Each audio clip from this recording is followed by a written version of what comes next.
For the next hour and a half, we're going to talk about some cases of trauma. I have some cases and we'll see how many we get through. We've got a good panel today with a wide variety of expertise.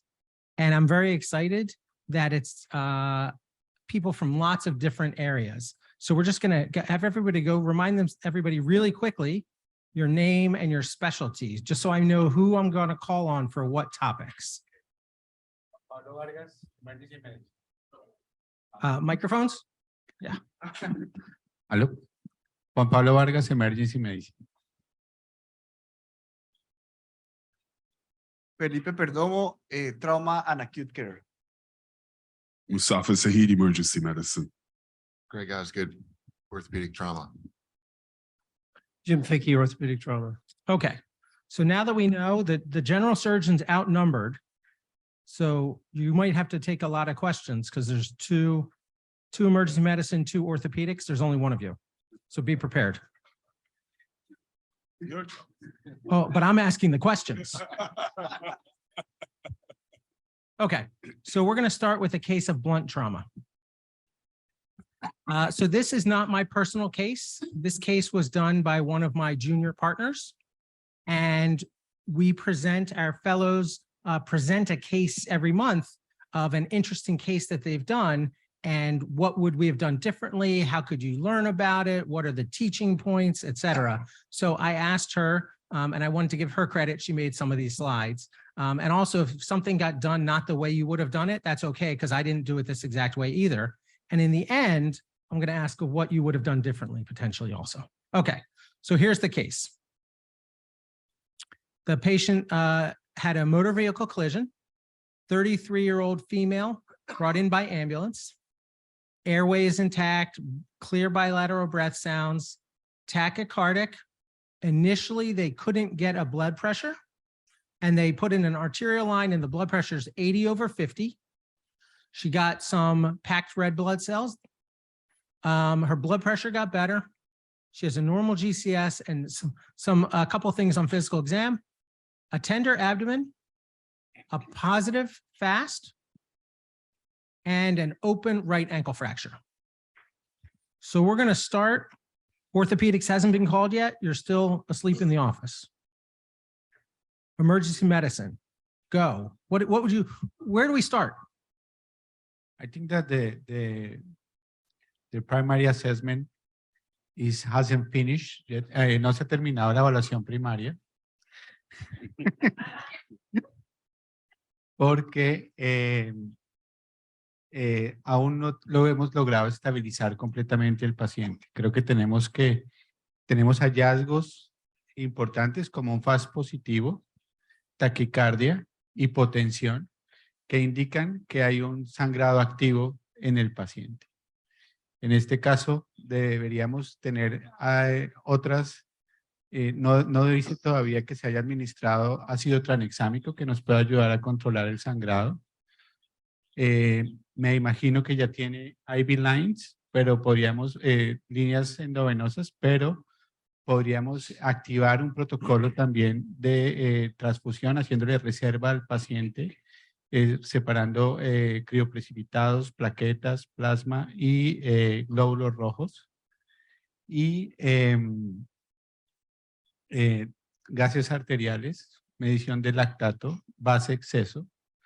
Y tendríamos que ser cuidadosos con la administración de líquidos, buscando en un paciente que todavía no tiene una fuente de sangrado controlada, no subir tampoco demasiado las cifras tensionales porque favorecerían la mayor administración de líquidos, la perpetuidad del sangrado y finalmente impactarían en la mortalidad del paciente. I think you mentioned a lot of important topics. The one I like is the minimize the IV fluids. So the idea of permissive hypotension, blood pressure 80, I could live with 80 until we get the bleeding under control. But there's lots of other pieces that we want to talk about. Mustafa. Yeah, I'll add to, yeah, completely agree. Fluids probably has limited to no role here since we've transfused with blood. So I think that blood is the right answer here. Preparing because of the abdominal tenderness and fast for potentially an opening up. I think there was a commentary about, starting to think about the massive transfusion protocol. I'll add the open fracture, just, it's something we all measured on as a quality metric, starting to think about early antibiotics in that context should be somewhere in the description. In the secondary survey, you're going to dig a lot into what is that right foot doing, pulses in the foot, sensation, etc. And then that's probably part of your next steps. That's a great point, but I would also say, like Dr. Ficky said, don't be distracted by the ankle that's pointing in the way it's not supposed to. You have to deal with that, but the hypotension, blood transfusion, those things are going to take precedence. The ankle's not bleeding. It doesn't need a tourniquet. Okay. So that's more information you might have. Okay, so now what do? So now you've got this patient. They have a positive fast. They were hypotensive. Now they got 2 units of blood. They might have gotten some of those other things we're going to talk about, massive transfusion protocol, et cetera. What are you going to do with them? And then I think we'll ask the first question, and then we're going to talk more about some of those adjuncts you mentioned. So now the surgeon, when does the surgeon get called? Okay. So you need a mic. Sorry. Por la severidad del trauma se debería haber activado el protocolo de trauma desde el ingreso del paciente y deberían estar por llegar el cirujano y el ortopedista. And I think that's an important thing, and it depends what kind of hospital you work at. In my hospital, Dr. Saeed is in the emergency department as soon as the patient gets there, and we would be called right away, and we're in the hospital 24/7. Other hospitals, you don't have a trauma surgeon immediately available. They're coming in from home 30 minutes away. So I think it's an important question. Okay, so now we'll answer the first question. What are you going to do? Are you going to operate? You're going to get a CAT scan? Now I'm looking to my trauma surgeon. Ok, gracias. Hay una cosa importante con este paciente y es que, si ustedes notaron, el paciente fue respondedor a la reanimación. ¿Sí? Él respondió y lograron estabilizarlo temporalmente. Importante, como estábamos hablando siempre, pensar en dónde estamos trabajando, en la Fundación Santa Fe o en un sitio donde tenemos toda la tecnología. Este paciente, habiendo respondido, debe ir a un CT scan, a un TAC abdominal,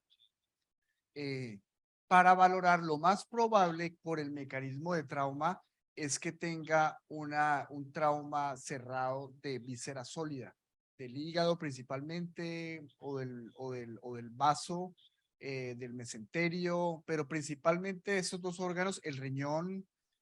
Sospechamos un trauma de víscera sólida, y con respuesta a la reanimación, yo inicialmente lo pasaría rápidamente a un TAC que no se ha demorado. En Estados Unidos, las salas de urgencias sabemos que tienen un TAC en 5 minutos, 10 minutos, mucho de pronto. Por eso es que quiero ser un poco enfático en los procesos. Porque una cosa es eso y otra cosa es un traslado a otra área, lejos de urgencias. Ese tipo de cosas marcan mucho. Yo creo que este es el abordaje de este paciente, pero yo no descarto que en otro escenario, con menos recursos, no un nivel 1 de trauma, lo transfieran a la parotomía inmediatamente. No lo descarto. Esa es nuestra realidad, mejor dicho. ¿Sí? Y en Colombia, en muchos sitios, podría pasar a CT scan. Ahora, como sabemos que seguramente este paciente tiene un trauma cerrado de abdomen, ojo, respondió a la reanimación. Hoy en día el gold estándar en el manejo del trauma cerrado de órganos sólidos es el manejo no operatorio, no quirúrgico. Intentarlo inicialmente, de hígado, de vaso, riñón. Pero esa es como mi opinión. Este es un paciente que está en una cuerda muy floja, mejor dicho, una cuerda floja. Está en un punto intermedio, pero es un paciente muy enfermo y toca activar el código un protocolo de transfusión masiva importante si observamos y uno utiliza un sencillo score como el ABC score que predice un valor predictivo negativo del 5%, es decir, te predice el 95% de los pacientes que va a tener, que va a requerir transfusión masiva, lo acierta. Y es muy sencillo, este paciente tiene FAS positivo, tiene frecuencia cardíaca por encima de 120, tensión arterial sistólica por debajo de 90, y me falta que el FAS, ya lo dije, bueno, creo que me falta la última variable. Por encima de 2 que lo tiene, va a tener necesidad de transfusión masiva. I'll show you a picture. I'll show you a picture of the ABC score. I have it on one of the slides later because it's an important thing to talk about. Okay, so you want to get a CAT scan. Okay, so we're going to get to that in a minute. So before we get to that, I'll go back to Dr. Vargas. So tell me about your massive transfusion protocol. What do you have? What do you have in the emergency department right there? What do you need to get from the blood bank that takes a while? Tell me how that works in your hospital. Nosotros no recibimos trauma frecuentemente en nuestro hospital y es por eso que las unidades de glóbulos rojos, plasma y plaquetas no están en el servicio de urgencias. Cuando se activa un protocolo de transfusión masiva o un código rojo, se hace con una llamada telefónica y inmediatamente empiezan a procesar 6 unidades de glóbulos rojos, una féresis de plaquetas y 4 unidades de plasma. Inicialmente, si uno necesita que vayan trayendo las unidades, van a traer unidades O negativo sin compatibilidad o negativo para poder empezar el protocolo de transfusión. Pero eventualmente, una vez se identifica el grupo sanguíneo del paciente, se trata de transfundir el grupo específico del paciente para ahorrar esas unidades O negativos que pueden servir para otros pacientes. So Dr. Saeed, what's different at Johns Hopkins Hospital? Tell us about blood if we activate massive transfusion protocol.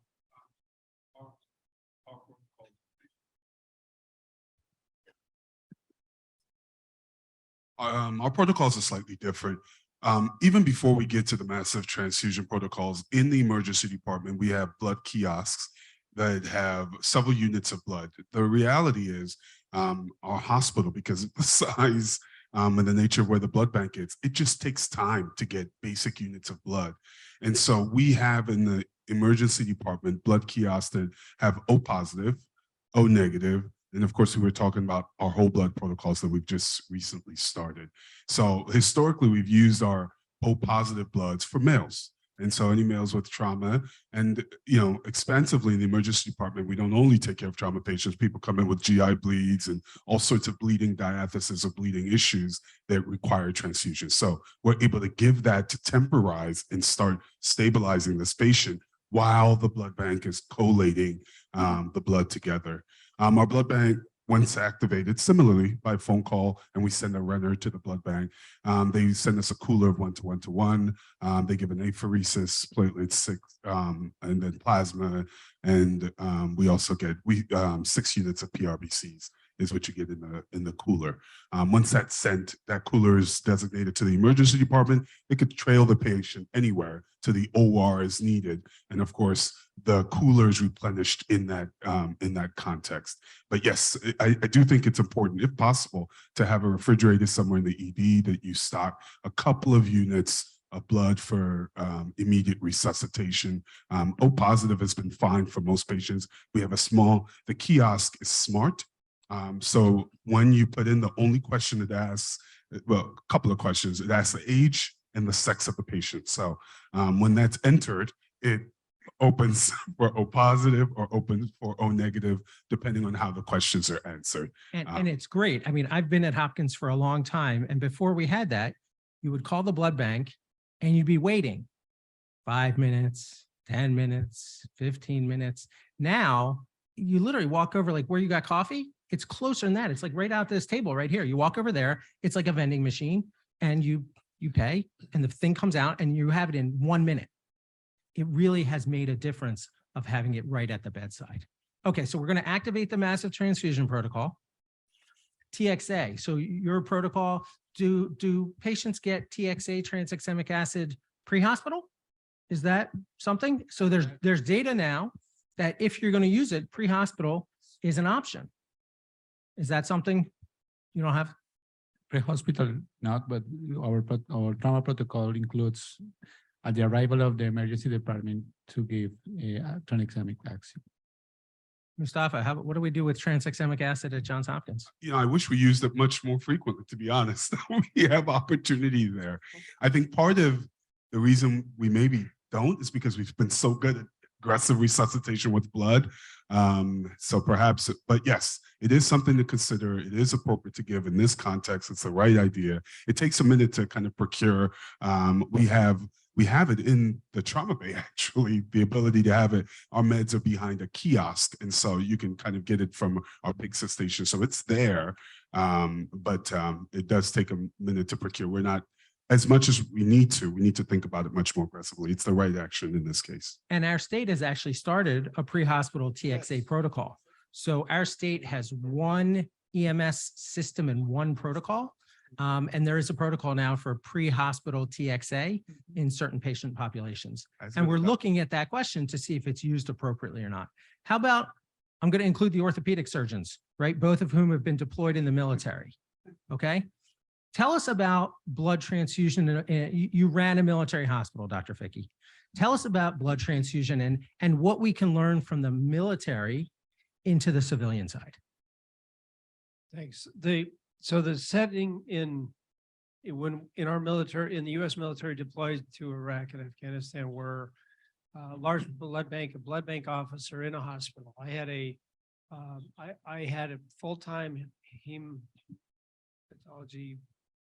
technician. Wasn't a heme doctor, but we set up a whole blood living donor or sort of live fresh whole blood protocol. And so whenever we had what we determined as a mass casualty event, we activated that. And so any soldiers, administrators, store owners, we knew their blood types. We had already laid that in place. And so we would put a call out for that. And it was defined for us as anything over 10 patients at one time. We did that 17 times. And what that does is it gives all the coagulation factors. We had one documented transfusion reaction during that period of time with us. And so I think that how do you replicate that in a civilian setting? In the case of a mass casualty or a disaster, then it's an opportunity, but it's not rehearsed, and it took us time to do. So we knew that blood it loses its really potential to be transfused after 21 days, and so we also have kind of a recurring management. I think that what the conversations you guys had was good. This case is one patient, but what about who's around the corner? When do you start deciding about it? And it's probably one you want. But I'm asking the question. We discussed every time how much blood we would give to a patient. If it was an abdominal injury and it was a grade 4 liver fracture, that one of the things you can't put a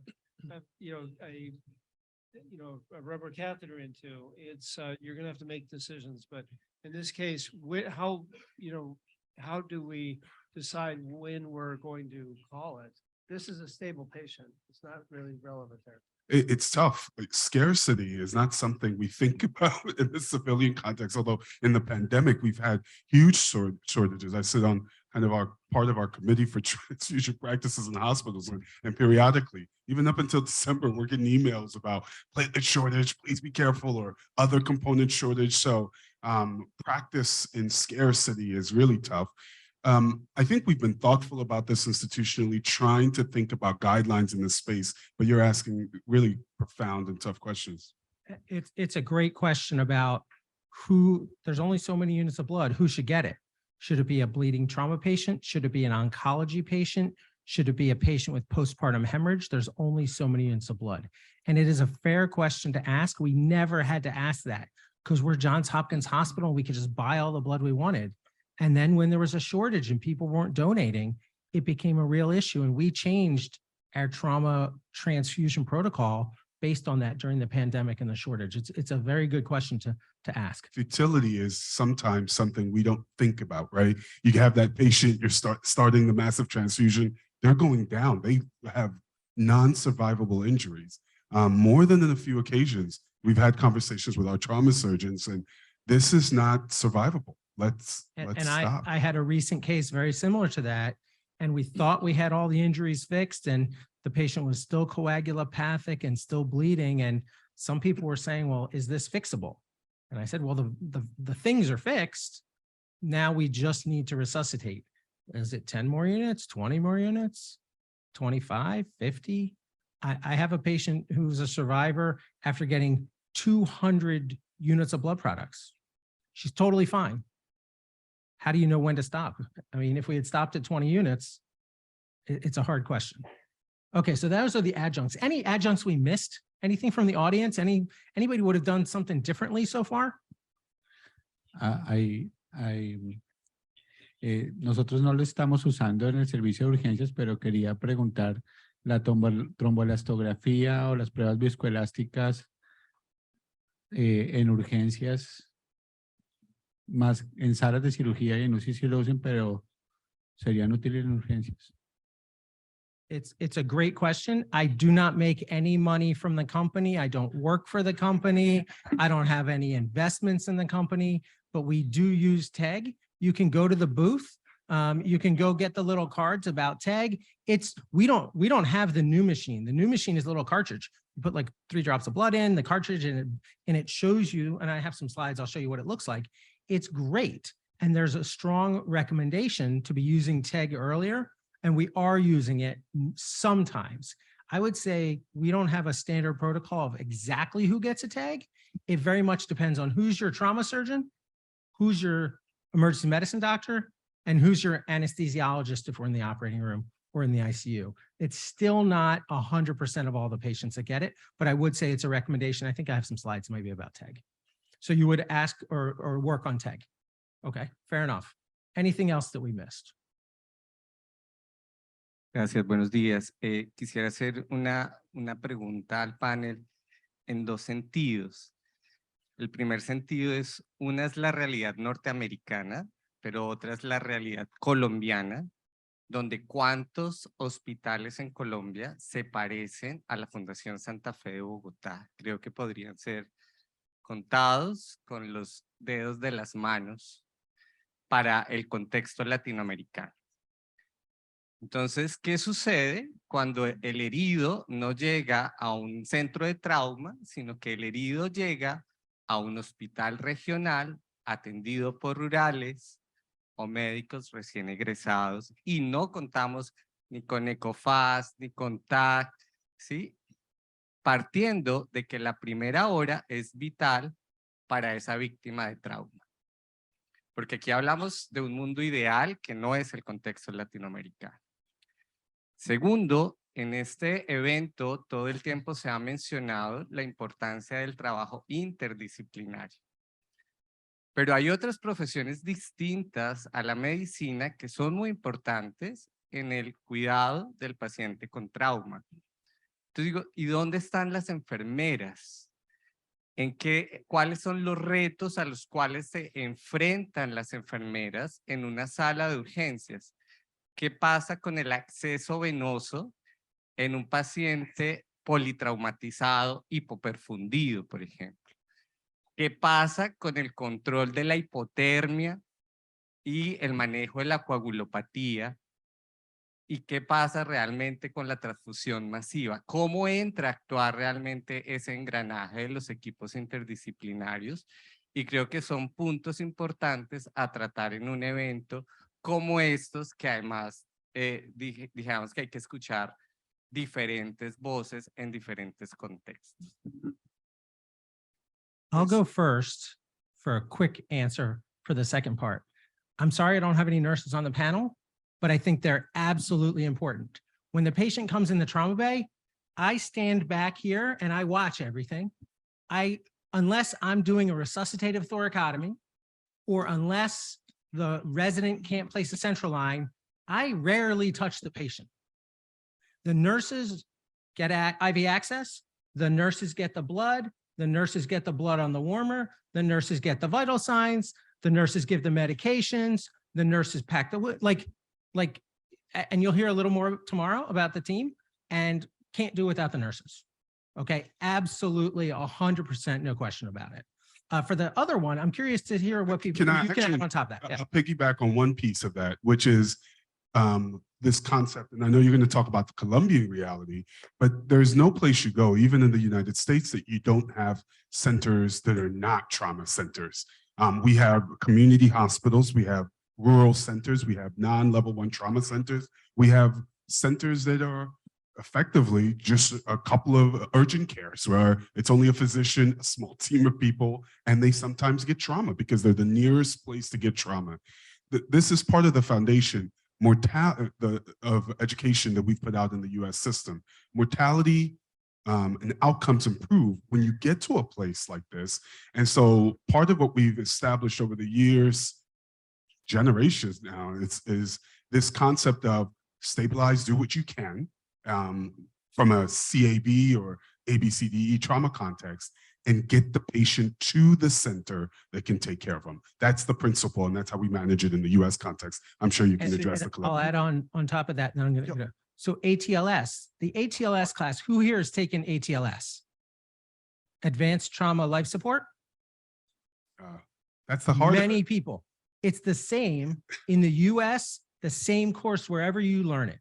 And what is that? It's the basics, and then you might need to transfer to the appropriate level of care. And the best thing about ATLS is everyone around the world, I go around the world, everyone knows airway, breathing, circular, everyone knows it's the same. And what's it taught for? Every time we teach it, it's one doctor, one nurse in a small community hospital. This patient would have a tough time, but it's taught to the basics of what people have. So go ahead. What's it like in Colombia? Para responder obviamente tu pregunta, primero, todos los comentarios al lugar, tienes toda la razón. Por eso en mi primera intervención aclaré un poquito la situación que yo percibía de este paciente.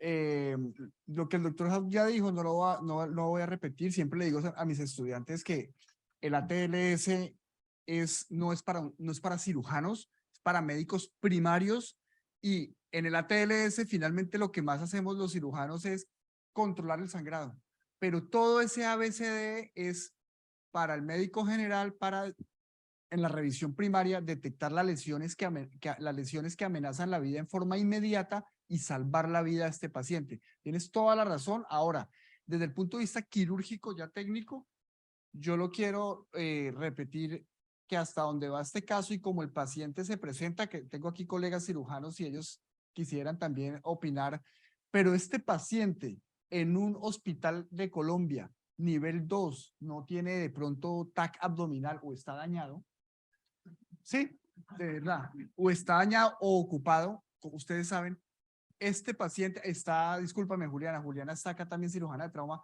este paciente, yo me atrevo a decir sin duda alguna, que en ese shock se reanima, se hace todo, termina probablemente en cirugía. ¿Por qué? Porque hay que controlar el sangrado. ¿Y cómo se controla la exsanguinación, el sangrado? No con un TAC, no con imágenes, no demorando el paciente. Tú tienes razón, hay que, si se puede, calentar los líquidos, cubrir al paciente, quitar las ropas mojadas, húmedas, toda esa parte. Tienes toda la razón. Lo que pasa es que no, pienso que en aras del tiempo no nos podemos extender gases arteriales, base exceso para seguir la reanimación. Todo eso está descrito y es importante, pero este paciente en nuestro medio, en la mayoría termina operado, empaquetado, transfundido con O negativo y paremos el sangrado. Esa es una posición muy colombiana y es adecuada. Si vas a la literatura, el gold estándar es el manejo no operatorio de este tipo de lesiones.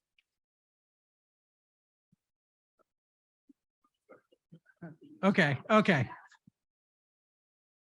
We might only get to one case, but it'll be okay. Macho. Hola. Bueno, como se ha dicho, todo depende en el lugar donde nos estemos ubicados. En mi caso, si este paciente llega a la Fundación Valle del Lili, Cali, Colombia, tiene un equipo de trauma que tiene TAC, el emergenciólogo que le hizo sus accesos, la jefe que ya activó el código de trauma, se subió el paquete de trauma para ese paciente, lo pasamos a TAC, ahí sí tenemos un protocolo para TAC en trauma y inmediatamente, automáticamente se está haciendo el TAC, ya la sala está esperando al paciente y se están viendo las imágenes para ver si necesita sala híbrida o no.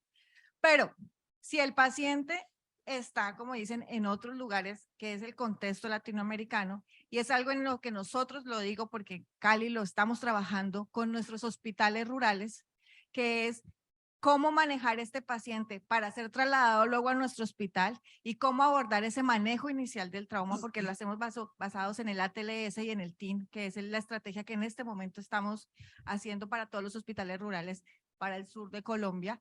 Entonces, la idea es que cuando uno genera es que cómo manejarlo adecuadamente. Sí, el contexto es que la gran mayoría lo abre, pero si podemos hacer las cosas mejor para este paciente, ¿por qué no nos entrenamos y buscamos dar lo mejor al paciente? ¿Por qué vamos a abrir a todos los pacientes cuando muchas veces ese paciente no necesitaba abrirse?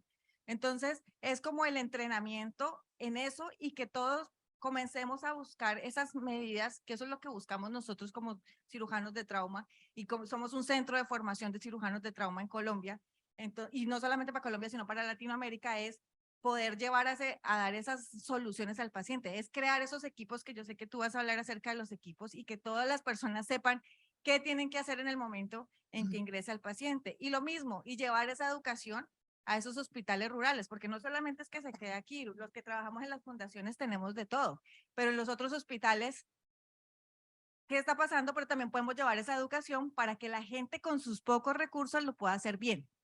Y para eso se crean esas estrategias, ATLS y TIN, que son del American College. Okay, Sorry. Para responder en la charla de la tarde vamos a hablar como en realidad del rol de la enfermería, y yo sé que desde la Fundación Santa Fe nos queda como una posición más cómoda decir nosotros acá lo tenemos todo, pero claramente sabemos que el sistema colombiano no es el mismo comparado con los diferentes países y regiones. Por lo menos acá en Latinoamérica uno podría decir que uno de los grandes impulsadores es Brasil en enfermería en trauma, que sería un gran referente para nosotros, pero la parte educativa, no solamente de todo el equipo multidisciplinario de enfermería acá, debemos impulsarla demasiado, y también en lo que hablamos, por lo menos sobre estrategias top-led, que no solamente el personal de salud debería tener conocimiento de sino también todas las poblaciones, y eso que nos ayudaría con muchas cosas, pero pues es una charla que se dará en la... amazing ideas and amazing topics. And, you know, what you can do in your hybrid operating room is different than a small rural hospital. And some of the things are basic. TXA is cheap. It's easy. It's been shown all around the world to be beneficial. That patient, that's an easy ask. Whole blood resuscitation at a small community hospital is never going to happen. So figure out the system. And it's not just training a doctor to do a good job. You need to work on the system. So we're going to get back to the case. You asked for a CAT scan. Here's the CAT scan.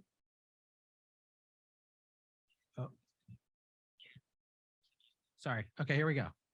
So here's the CAT scan it's going to run through.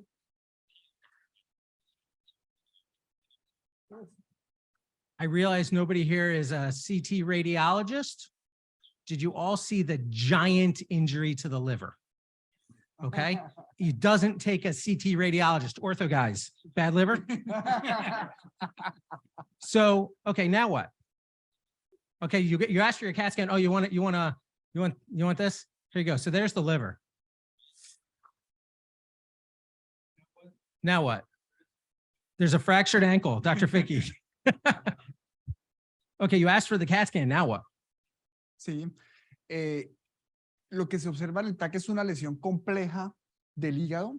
Por lo menos es una lesión grado 4 o grado 5 por el compromiso tan severo del lóbulo hepático izquierdo.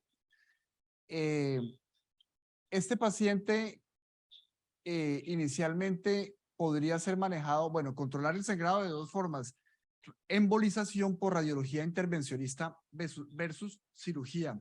Yo inicialmente llamaría al radiólogo intervencionista monitorizando el paciente para intentar una embolización en este paciente. So that's a great answer. So I'll go over the reading from the radiologist. Grade 5 liver laceration with active arterial and venous bleeding. You saw that. You missed the right renal laceration, hard to see because you were focused on the liver. If you had more time, you would see it. A right adrenal injury, pancreatic head injury. There's a pubic symphysis dislocation, rib fractures, and then, you know, the ankle we don't see on the CAT scan. So you found it. And then, so you've answered my question. Now what? So who's a surgeon in the audience? Raise your hand. A general surgeon who would do a laparotomy. Can you raise your hand? Everyone who's a general surgeon. Don't make me tell you to stand up. I see one hand, only one general surgeon in the whole audience. Oh, Roosevelt. Come on, stand up. Okay, I'm gonna make you stand up. If you're a general surgeon, stand up. Okay, I see 3. We're gonna make people vote. Who wants to go to surgery? 1. You didn't raise your hand, you're a surgeon. Okay.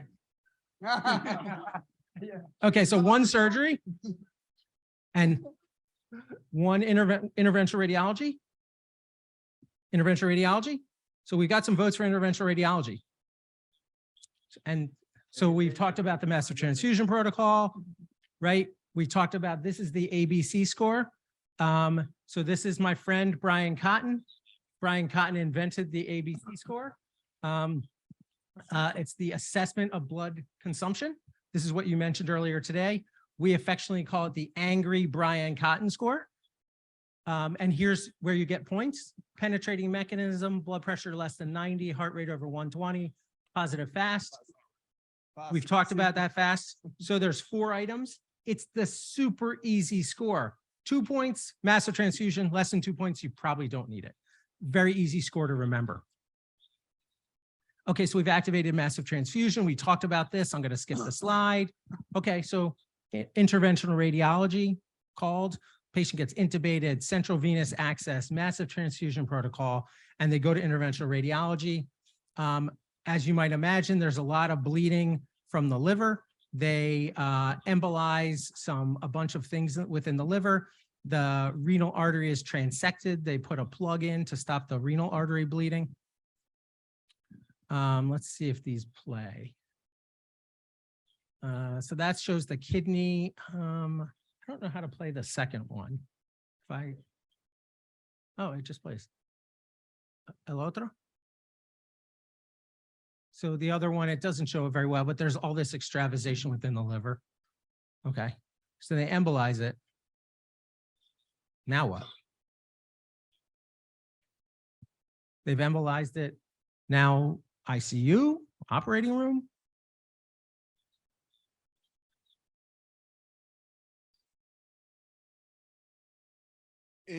Si el paciente tiene múltiples puntos de embolización, aparentemente fue una embolización exitosa, pero este es un paciente de altísimo riesgo de resangrado, o de sangrado persistente. Entonces, debe ser trasladado a una unidad de cuidado intensivo, por lo menos, porque este paciente, una vez más, está con un alto riesgo de requerir una laparotomía para un control quirúrgico de este sangrado masivo, porque es una lesión grado 5, solo falta la 6, que es abulsión del hígado y que no se considera ni siquiera compleja porque los pacientes no llegan, sino que mueren en el sitio. Entonces, estamos frente a la lesión más compleja de hígado que nos podemos en la clínica. Entonces, es un paciente que está con alto riesgo de laparotomía, independiente de la embolización. Puede que el doctor Riverito nos embolice perfecto el paciente, pero la probabilidad de resangrado es altísima. O de sangrado persistente. So then this was the question, what would you do next? And my partner took the patient to the operating room, expecting, like you said, high risk, likely going to rebleed. As you might imagine, it's a big operation. The left hepatic lobe is transected. It's not even attached. They take it out and they resect it. They do all the things that we do for liver bleeding, suture in the liver, pack, 11-liter blood loss, massive transfusion protocol, packed open abdomen. This is not a surprise for the trauma surgeons. This is not a surprise of what happens. This is not the same patient. This is my patient from a few years ago. They don't have a good picture of the patient, but this gives you an idea of normal looking liver, very abnormal, big cracked liver. Imagine this is the left lobe and this crack is even bigger and this whole part is resected. This is kind of what it looks like. I'll shorten the hospital course, 32 days on one slide. Damage control surgery, multiple operations, operating room, interventional radiology, operating room, ERCP, pancreatic and biliary stent, drains, all these other things, ICU care, ventilator, all the other stuff. The patient leaves the hospital in a month. So some teaching points, I think we hit most of them. I'll go through quickly. We've talked about damage control resuscitation. It's the hemorrhage control, massive transfusion protocol, TXA, TEG, all that stuff goes together. And, you know, we started and I trained at the place that invented the term damage control surgery in trauma at Penn, but now it's damage control surgery with damage control resuscitation. And that's a critically important part. If you do damage control resuscitation well, you might need less damage control surgery. Massive transfusion protocols. There's a great guideline from the American College of Surgeons Committee on Trauma. You can find this online for free.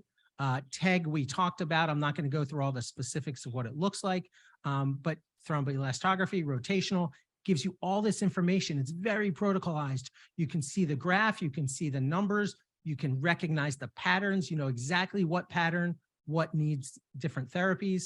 And then this is a card, my friend Brian Cotton, he has a little laminated card. He gives it to the residents and the fellows. Here's the card, and it makes it very easy. If this number is high, give this. And it's two-sided card, front, back, and there you go. It's very protocolized and can be very easy to use. So I'd push for some tag. This is not this patient. This is my other patient. This is a different patient of mine who underwent a very similar operation. Damage control surgery, laparotomy, liver injury, super sick in the ICU for 2 months. That's her VAC, and that's her at her retirement party. She worked at Johns Hopkins Hospital. After she went back, after being out for a long time, she came back to work and we would run into each other in the hallway and she would thank me again. And she invited me to her retirement. She lets me tell the story and she told the whole story to everybody in the whole room about, you know, Dr. Houghton and the trauma team. So that's case number 1. Can we go to case number 2, please? Any other additional stuff? Dr. Osgood. We need to fix the ankle. Oh, I forgot that line on the slide. In 32 days, bone fixed, you fixed. I do have some more intervention. I mean, my assignment today was massive transfusion protocol, MTP, resuscitation, damage control, et cetera. So we'll work on it. Okay, case number 2. This is a case of penetrating trauma. Okay, 22-year-old, young, healthy, normal person, gunshot wound, tachycardic, hypotensive, gunshot wound to the left flank, tender abdomen, and a gunshot wound with a bleeding, deformed thigh. Dr. Osgood. Tourniquet, great idea. So this case is 10 or 15 years old. We didn't really do tourniquets then, right? This was before Stop the Bleed. We didn't have a CAT tourniquet in the hospital. You guys had them when you were deployed. You carried them around everywhere, and we didn't have one at Johns Hopkins Hospital. So we put on a blood pressure cuff. Same idea. The philosophy of tourniquet use has changed 100% in the past 15 years. And the use and the prevalence and your ability to find one in the general public has changed. It's gone 180 degrees. And I didn't check, So I saw that there's a defibrillator here. I didn't walk over to the defibrillator and check, but I check at every airport. And most of the defibrillators now in airports and casinos and the mall, they have a stop the bleed kit. So I'm going to check at lunch, I promise. Okay, so tourniquet on the leg, orthopedics done for now. Next, anything special from emergency medicine standpoint?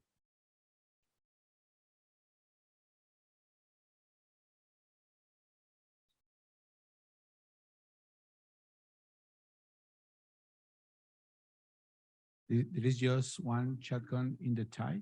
Nope, there's one gunshot wound to the left flank. Uh, About here. And then the other one in the thigh, a separate hole.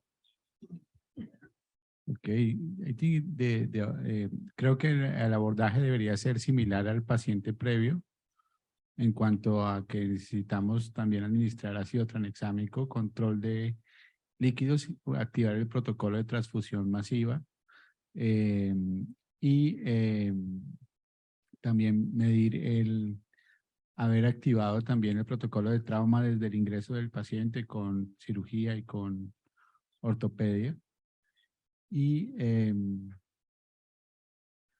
antibióticos. Antibiotics for the open fracture Yeah, too. but And- there's one thing that's interesting in this case. Normally FAST is not generally indicated for penetrated wounds, right? It's not kind of part of the algorithm. You know, it's there. There are places where kind of the concept of FAST are critical. One is anything that looks near the heart.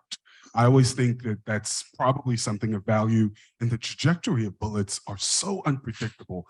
If it's anywhere nearby, I think there's value to doing, you know, as part of the primary, secondary surveys, a look at the heart and some sliding on the lungs. You're going to get an x-ray, but perfecting that perception of being able to get a sense of what the lungs and particularly what the heart is doing in this case would be value added. Absolutely true.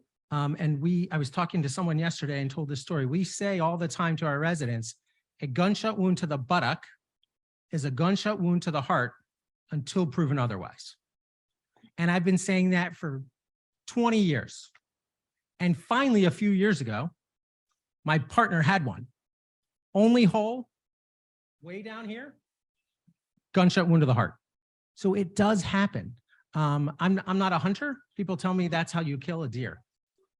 So it absolutely happens. So a FAST is important. A FAST will help you. This ABC score is already elevated. We're already doing massive transfusion protocol, but to rule out pericardial and hemothorax is a great addition. That left flank, you don't know where that bullet is. So I think that's an important piece. Okay, so we're going to do all those things. Who wants to get a CAT scan? Dr. Fickey would like a CAT scan. Tell me more.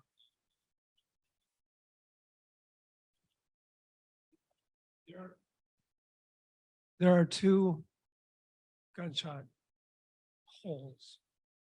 And I think just for the same reason that what's going on in the heart, what's going on in the chest, and what's going on below the pelvis or maybe in the pelvis.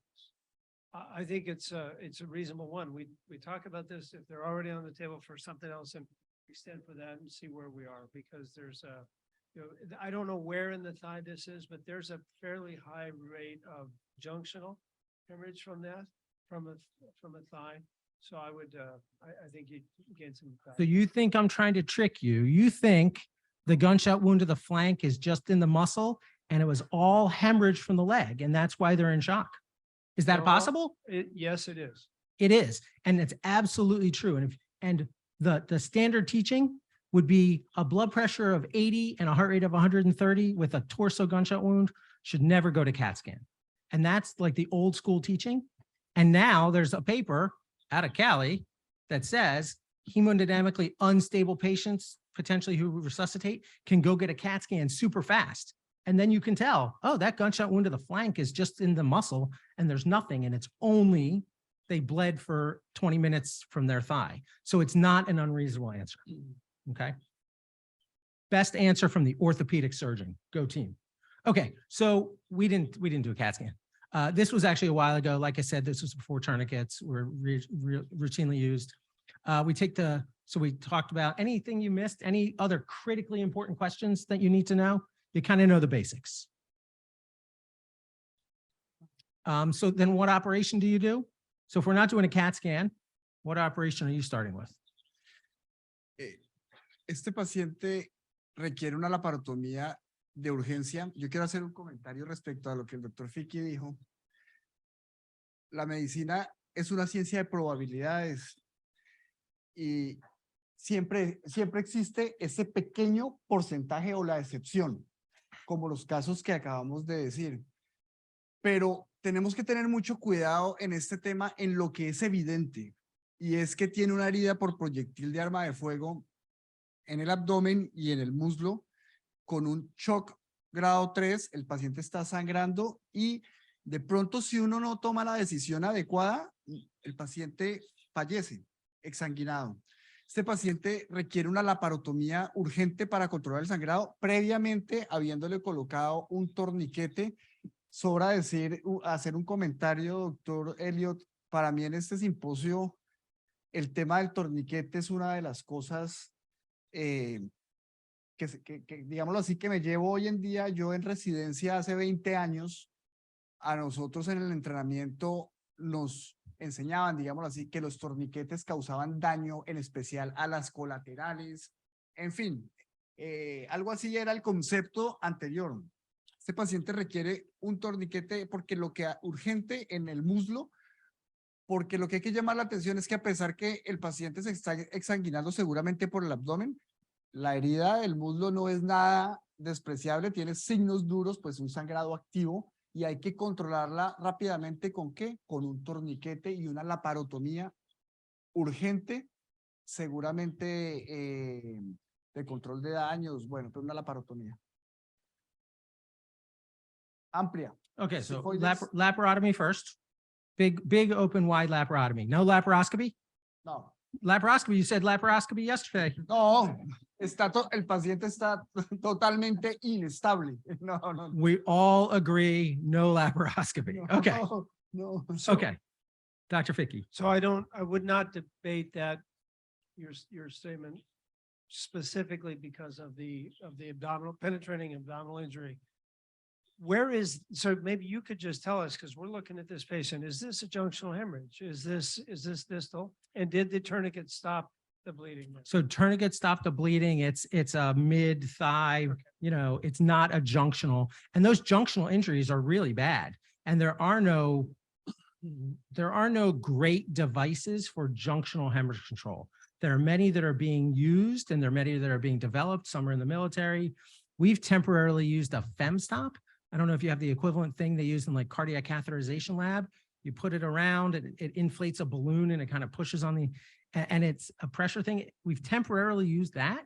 It's a nice maneuver, but there's no great junctional things for axillary, for neck, for groin.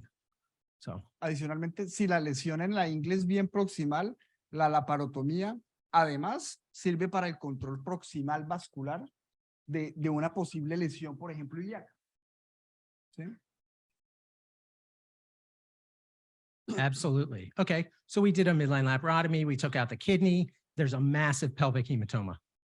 Okay. Here's the pelvic hematoma, right? So let me orient you because you don't see this ever again. This is looking down towards the feet. This is the bottom of the laparotomy. And this is this giant pelvic hematoma. Would you agree that's a large pelvic hematoma? Okay. So now what? We've taken out the kidney. There's this big hematoma. Who's in their hybrid room?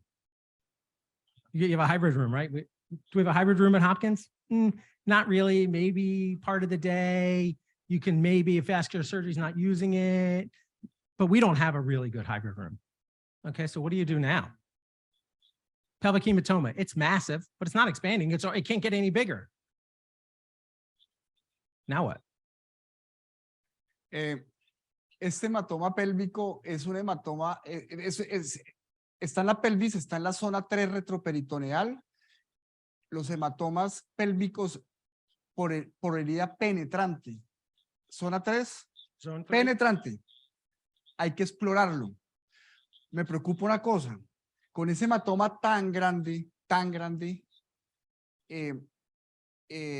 seguramente estamos frente a una lesión de un gran vaso y podría ser posible ya que el paciente está, digámoslo así, en un estado de estabilidad. Se me ocurriría que podría haber una indicación para utilizar un REBOA. ¿Por qué? Porque antes de abrir y exsanguinar al paciente, probablemente, si no lograr un control rápido, usted puede colocar un REBOA proximal en la zona 3, o sea, por debajo de las renales. Eso te va a ayudar como una medida temporal ayudante de control del sangrado y entrar a explorar y a corregir el problema vascular. Puede ser una opción. It's a good option. So at the time, like I said, this is an old case. This is before REBOA was invented, okay? But it's a great question. Do you do this case yourself? Do you call vascular surgery? So zone 2 hematoma. Did you see my slides ahead of time? No. No, these were No. secret slides. Zone 3 pelvic hematoma, right? Central hematoma is mandatory exploration. You have to find what's bleeding. Zone 2, those are out near the kidneys. You know, it says you're supposed to explore all penetrating. We kind of don't really always do that anymore. But if it's non-expanding, non-pulsatile, you can maybe leave alone zone 2. But this zone 3, and this is exactly what I showed you, you're right, explore and penetrating injury. So you knew what my slide was going to say. Okay. So, and you asked about REBOA, right? REBOA. So for those of you who don't know what REBOA is, this is REBOA, resuscitative endovascular balloon occlusion of the aorta. And the way this catheter works is you access the femoral artery, you slide the catheter up into the aorta, and then you inflate the balloon. That's what the catheter looks like. Same thing. I don't have any money with Prime Time. I have no funding. I have no research. I have nothing, but they're the company that's the most out there in REBOA space. You slide this catheter up and then you inflate the balloon in a different zone. So you can do it up in the chest. We just talked about zone 3 aorta below the renal arteries. That's where you would put this REBOA. So it's a great question.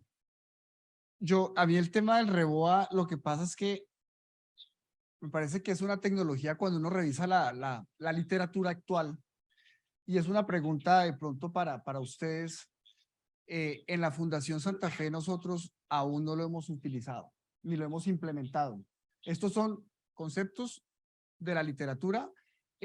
No suena, teniendo el catéter adecuado, el entrenamiento, no suena tampoco nada complejísimo, espectacular de hacer, pero no lo hemos implementado, pero está muy está muy actual y son interesantes las indicaciones que tiene esto. Por eso es que se me ocurre que ante ese hematoma tan grande podría ser algo que le dé a uno algo de tranquilidad en control vascular, porque ese hematoma en la pelvis seguramente nos habla de un trauma vascular muy severo, y si uno abre eso está en graves problemas. Seguramente llama a uno a cirugía vascular y se prepara, pero yo pienso que es el momento me gustaría escuchar, doctor Elliot y doctor Mustafa, en urgencias, ¿qué piensan ustedes del REBOA, la experiencia que han tenido? ¿Lo están usando o no?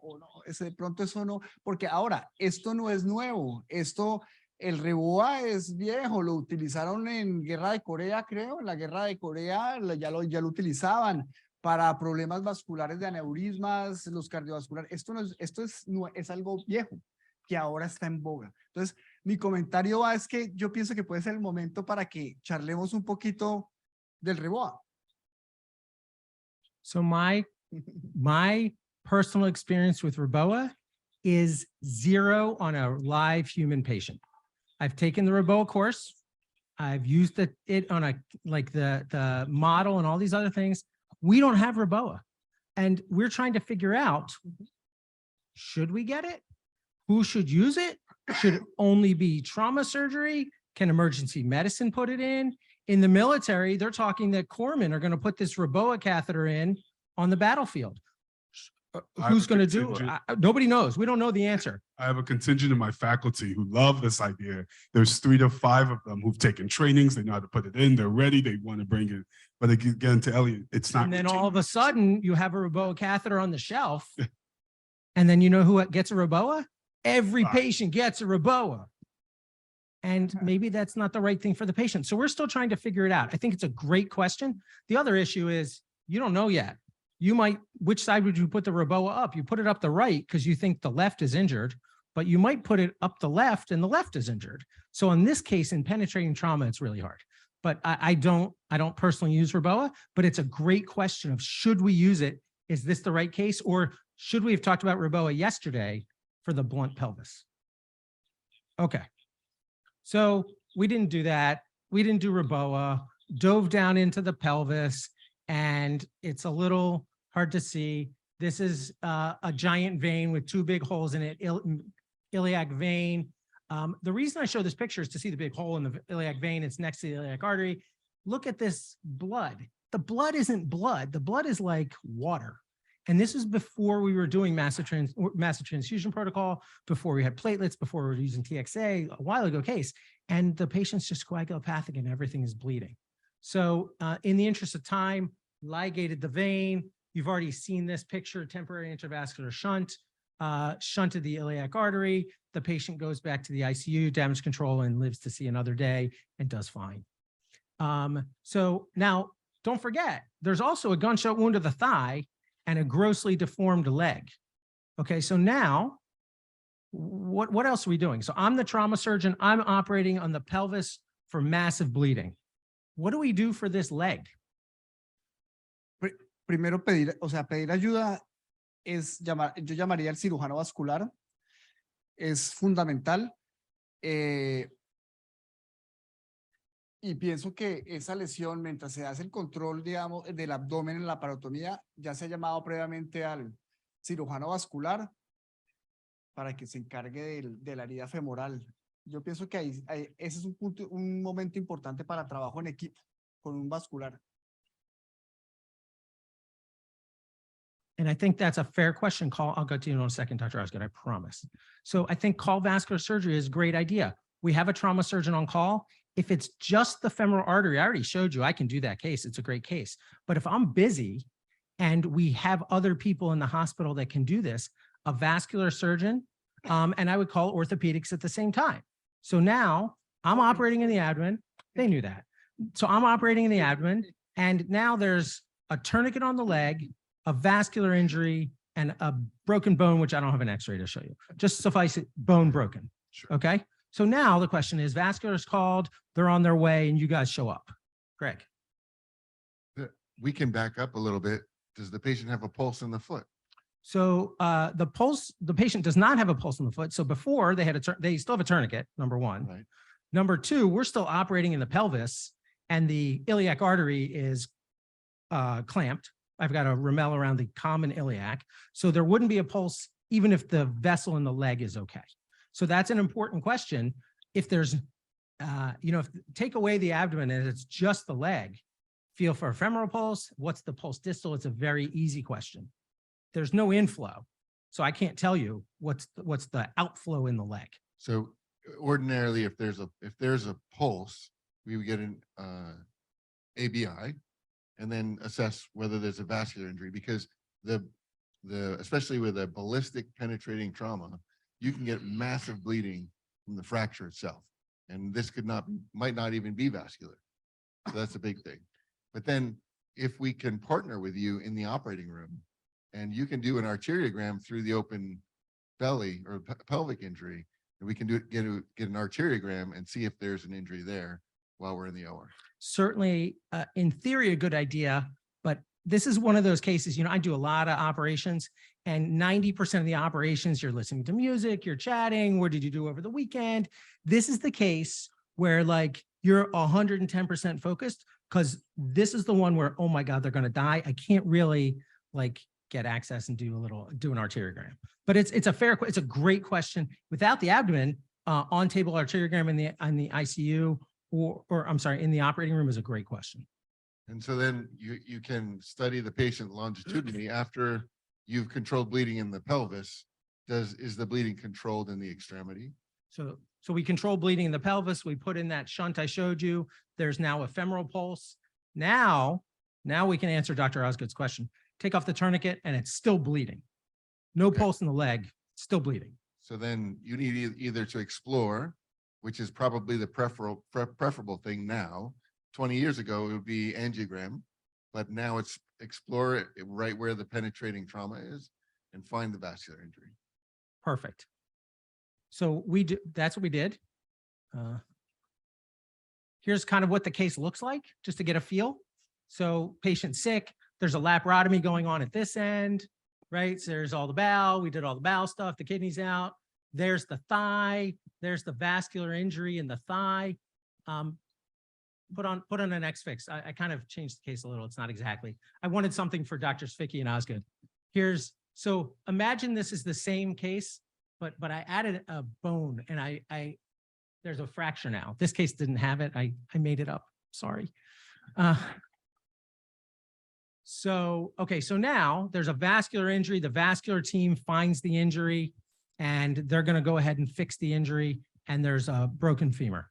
And Dr. we're Ficky. there. And we're- you're there. It's literally, this case is 1 p.m. So that I think that's a key point, is that we're there. There can be 2 and sometimes 3 teams actually working together. We got to agree on the right music, but the point here is that limb is ischemic right now because you're working on the pelvis, and while that's happening, it's not unreasonable to think about, if we're going to fix this, are we going to fix this with a femoral nail, which may take some time, or an external fixator, which is part of the damage control, where you bring it out to length. If this is a shattered, destroyed femur, then putting it out to length with an external fixator gives the vascular surgeons the option of repairing versus shunting at a length that is going to be appropriate when we actually do fix it. And so the question for us is always, do we do an X-fix and then they have at it, or do we come back after they've already fixed it and it's too short, and then we do an X-fix with it short, or they have to take it down, or they shunt it. If they're not ischemic from your pelvis, they can shunt it, we can X-fix it, and then they can repair it. And that is the ideal order for damage control. And I think it's critically important for the person who's doing the vascular thing, whether it's me or the vascular surgeon, to talk with the orthopedic surgeon and figure out what the plan is going to be. And I think the worst thing we can do is put in a perfectly sized vein graft. It's perfect. It looks beautiful. They have a pulse. It looks excellent. You do an angiogram and it looks great. And then, who's stronger, Ficky or Osgood? Shocking. You'd be surprised. This guy's right. And then what do? They go pull it out to length and they rip your vein off. Like, that would suck. That would be horrible. So that discussion, you have to have that discussion ahead of time. You've done this, right? Like, have you been involved in these cases? You're laughing because this happens.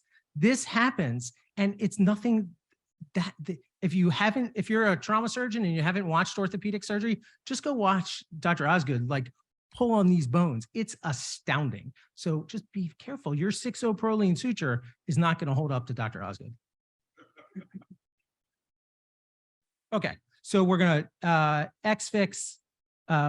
shunt, X-fix, definitive ortho repair, in some fashion, definitive vascular repair. So here's what this looks like. You've already seen this picture. You've seen this.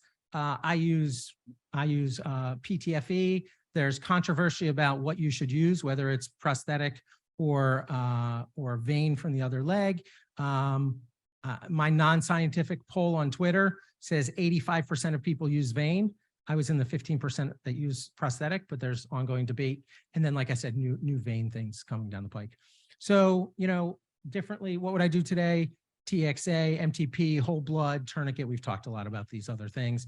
I think I covered these things earlier this morning, and I've been told I have 12 more minutes. So case 3.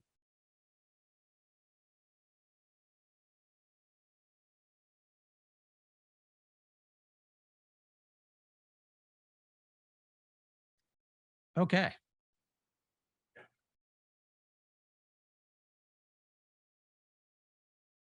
Case 3, penetrating trauma.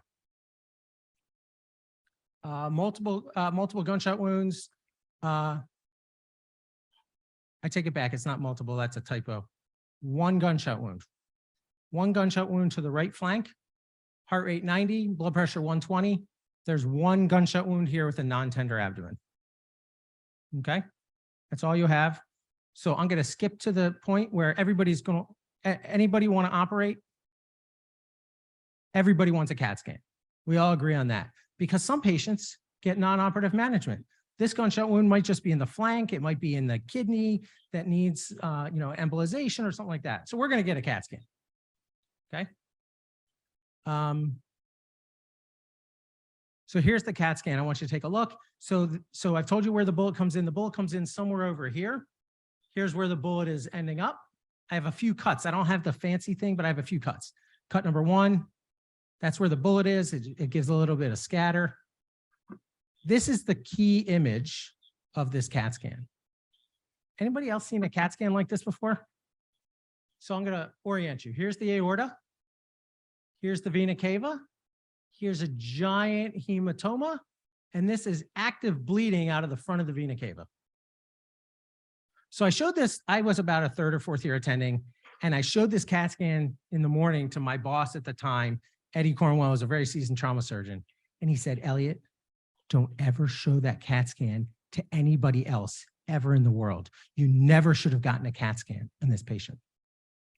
I was like, well, Eddie, the guy's stable. Like, we all agreed we were going to get a CAT scan. He's like, still don't show it to anybody. He said, I promise I won't. I never show it to anybody again. Okay, so now what are we going to do?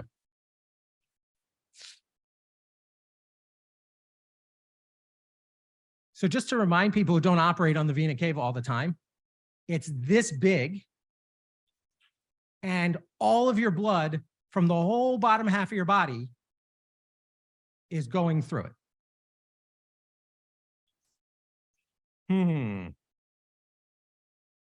You're on the hot seat. What are you going to do?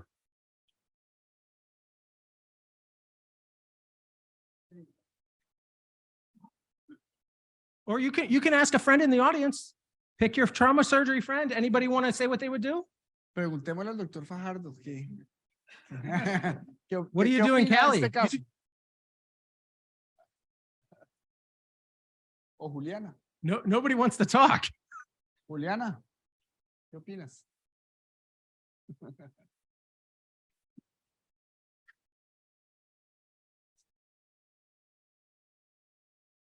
Pues en esta paciente, es una paciente que llegó por una herida de bala. Estamos viendo que llegó, pues los signos vitales 120, 80, estaba estable. Le toman la tomografía y se ve ese gran hematoma que está a nivel del casi tronco de celíaco, está ahí. ¿Qué le haría a esta paciente? Se la acaba. ¿Cómo es de cava? Sí, De cava. es de cava esa lesión. Right through the vena cava, bleeding out of the front on CAT scan. Pues es que, mira, si estuviera en mi hospital, en este caso, y por las características, tuvimos un caso muy similar a ese. Nosotros le pusimos yo sé que todos me van a decir, le pusimos un rebot, que es, pusimos el rebot, pero por el lado primero por la cava, luego abrimos la paciente. In the vena cava? Sí. So that would be a rebova, right? No aorta, it's the V. And Eso lo hicimos, tenemos ese caso y lo hicimos en ese paciente. Llevamos al paciente a cirugía, se infló, luego tuvimos el control del sangrado, reparamos la lesión y al paciente le fue muy bien. En ese caso. O sea Sí. que no es tan descabellado Tan el descabellado. RIBOA del hematoma. Sí. ¿Tú qué exacto. opinas de ese RIBOA del hematoma anterior? En el anterior, El yo también lo hubiera puesto. O sea, no es tan descabellado, creo Sí. yo. Nosotros sí So- lo hubiéramos puesto. tell me the RIBOA, for this RIBOA in this patient into the vein, do you put it below the injury to stop the flow?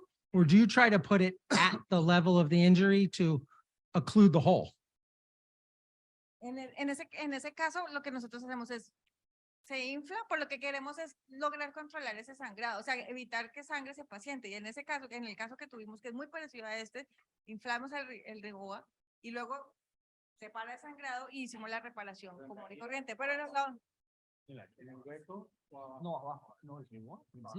Ah, ya. So this gets ya, ya. confusing of what's proximal and what's distal. So you want to put the balloon below the injury. Sorry, the Porque balloon sí, goes o sea, sí, below the injury. Ya te entendí, o sea que si lo inflo antes del Proximal. proximal, exacto, o sea, porque lo que quiero es Proximal controlar, queda apenas un- controlar el sangrado, exacto, y así lo describimos nosotros. Right, so you want to put it, so looking at me, my hole is here, you want to put it below so that you stop the blood coming up. You agree? Okay. Proximal and distal, Eh, it's very confusing. People talk about this. Doctor, doctor, y si pedimos un concepto, el paciente está estable, del doctor Rivero de radiología intervencionista, ¿qué opina, doctor Rivero? Si el paciente.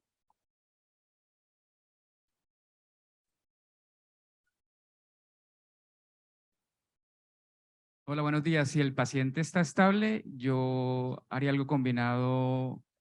Generalmente lo vascular, lo endovascular de vasos grandes, lo hago con un con cirujano vascular. Y él siempre me ha dicho que ellos prefieren una herida de la aorta que una herida de la cava, porque como que, no sé, me dirán que le ponen un punto, sangra, o sea, es como que no es fácil cerrar una herida de la cava. Yo siempre le escuchaba a ellos que prefieren una herida en una arteria que una herida en una en una vena. Si el paciente está estable, pues haría algo conjunto con cirugía vascular. Si obviamente entrar y tener que transgredir todos los órganos y exponiéndolo a alguna infección posterior, no le veo sentido si está estable. Sería buscar por vía endovascular, tratar de resolverlo, solo poniendo un balón, desinflándolo, poniendo un balón a ver si de pronto para, o no sé más o menos el nivel, si está en el nivel de las entradas, buscar alguna prótesis cubierta para cerrarlo, pero tratar de evitar lo más posible, pues transgredir el abdomen para llegar a esa herida. Buscaría algo endovascular y en conjunto. And that's a great idea of endovascular. And there are other balloons that have a really interesting setup. There's a balloon below the injury that you inflate. There's a catheter that goes up higher and a balloon that's higher up and you inflate. So you exclude the area of injury, but you still have flow through the middle. And then that's a temporizing maneuver. And then the surgeons can go in and there's no bleeding and you fix it and it's easy. But the idea of a combined approach, this is where a hybrid operating room would be really nice. Hybrid operating room, interventional radiology, vascular and trauma surgery. So that's a great idea. But this was, like I said, a few years ago, we didn't have any of that stuff. So we did an operation. So there's this large retroperitoneal hematoma, big extravasation. So here's what it looks like. This is a big giant hematoma looking down towards the legs. Here's the head. Everything is pulled over to the left, to patient's left-hand side. There's a Cattell brash. You move everything over so that you can get access to the vena cava. Same thing we talked about yesterday. If you have to see this exposure, it's a bad day. This is 100% of your focus on this operation. No music, no chatting. This is like 100%. So we find the hole in the vena cava. The picture is not great. Here's the front hole. We had already fixed the back hole. Here's the opening here. We get control. There's a few different ways to do it. We use a Satinsky clamp. It comes underneath. There's still some flow through the back of the vein, and you can fix the front. So what else is injured potentially? What's right next to the vena cava? Right there. So the duodenum is right there. We mobilized it. We fixed the duodenum. I think the last one. So, you know, you want the vena cava to be nice and straight. You don't want it to go really, really narrow. Ours is a little narrowed, but I think it's great as long as you don't narrow it like 80%. This is narrowed a little bit. You can see here's the vena cava. Here's our repair. It's maybe, 30% narrowed. We put some drains. Here's the back hole of the duodenum. And then we put in a feeding tube. So we put a nasoduodenal feeding tube past the site of injury, and the guy did great. Okay, I have 2 more minutes in my session, right? Can I get slides number 4? Case number 4? I'm just kidding, on slides. But I do have a quick case. Ready? The other assignment for me was resuscitative thoracotomy. So this is going to be downrange. Do you guys ever get asked to help with any of these pieces? Like when you're deployed in the military and you get multiple casualties, where do you extend your skill set? Help general surgeons. What do you do? Mike. Either one. So trauma bay, art line, that's me. And then in the OR, first assist with the exploratory lab. If there are, I mean, that's the point. I think that there's never been, I've never had an experience better than a deployment as far as realizing that I can actually hold a Balfour for you, or, you know, some ways to help with that. But because there's two folks, there's a case of a rocket propelled grenade that John O took out that was live, and Kevin Kirk was his first assist for that. So, and I don't deal with much unexploded ordnance. There was a big discussion online recently on Twitter about what you do with unexploded ordnance. So it's literally like a grenade that's in a patient that needs to be taken out and might explode. And the question is, well, who takes that out? And there's a designated surgeon at each post who's the designated unexploded ordnance person. And it turns out it's just the lowest person on the totem pole. That's how I learned it. And I know a lot of these people. I've never done that, but it's an interesting perspective. In the deployed setting, a resuscitative thoracotomy is often done in the setting of a blast injury. So my distinct memories are about managing the extremities so that the resuscitation was easier through the resuscitative thoracotomy. And it's the one instance where one of my very good friends in the Air Force said, that's a reconstructible leg, but not today. You have to amputate it now. And the acute amputation was to save the life, and then a held hook. Absolutely. And that's where we'll talk more about teamwork, but like, you know, you extend your skill set to do things to try to save patients. So resuscitative thoracotomy, I'm going to, instead of cases, I'm just going to ask, who gets a resuscitative thoracotomy? Tell me about that. Give me the 2 minutes on who in your hospital for trauma. And I'm interested in the perspective from emergency medicine as well as in surgery. And a specific question: would an emergency medicine physician ever do a thoracotomy, or is that only a surgeon? It depends, but it could be any one of them. If you have a patient that you see walking through alive and get there in front of you, and there is a penetrating injury, it could be a saving levy measure.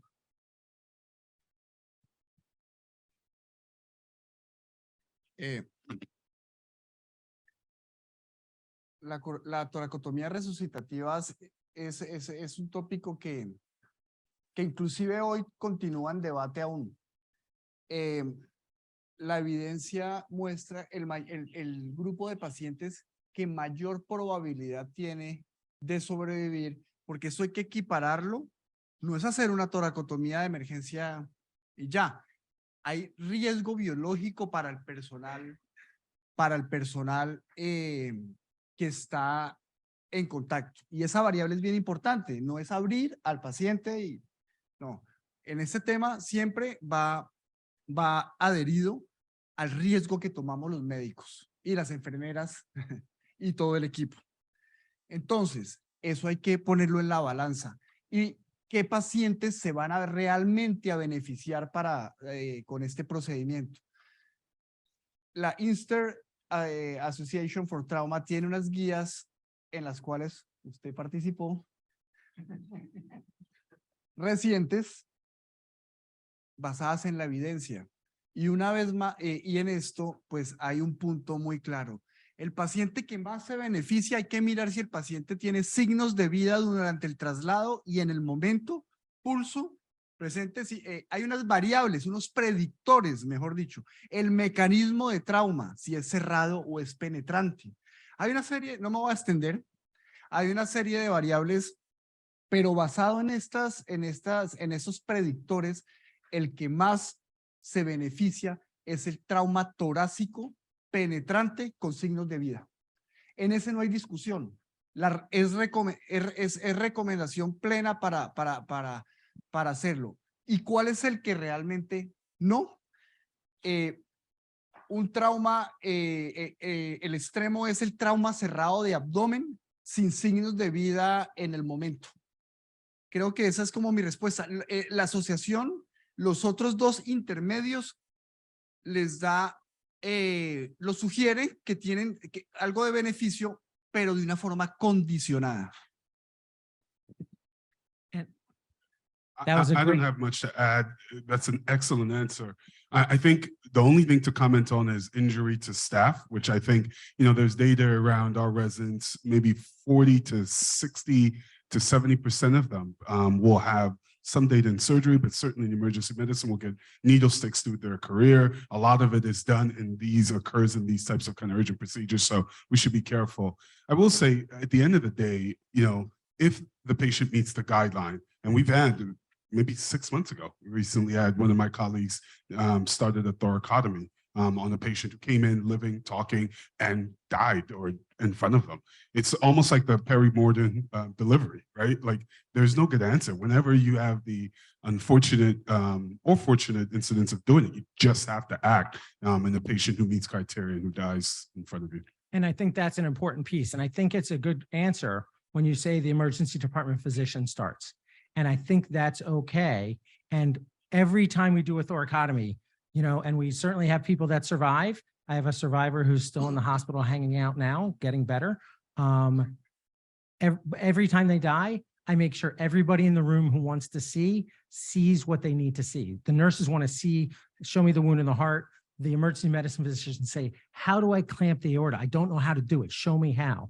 And they will show them how to do it. We'll show the residents all these maneuvers so that the next time that patient didn't live, but the next time use that opportunity to teach so that an emergency medicine physician could do it, could get it started. And, it takes us 2 minutes to get there or 5 minutes to get there. It really helps us. And I think it's very important. Not everybody gets a thoracotomy. I trained in Philadelphia.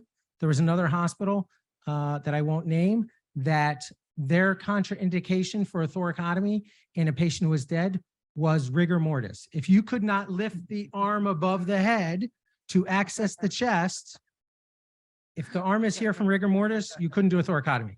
Everybody else gets a thoracotomy. And they would say they would do it for training. It's not the right approach. And there are the guidelines, thank you for mentioning these guidelines of who should get it, and then all the other adjuncts that go along with it. So with that, I'm going to close. Thank you guys very much. I thought this was a great panel.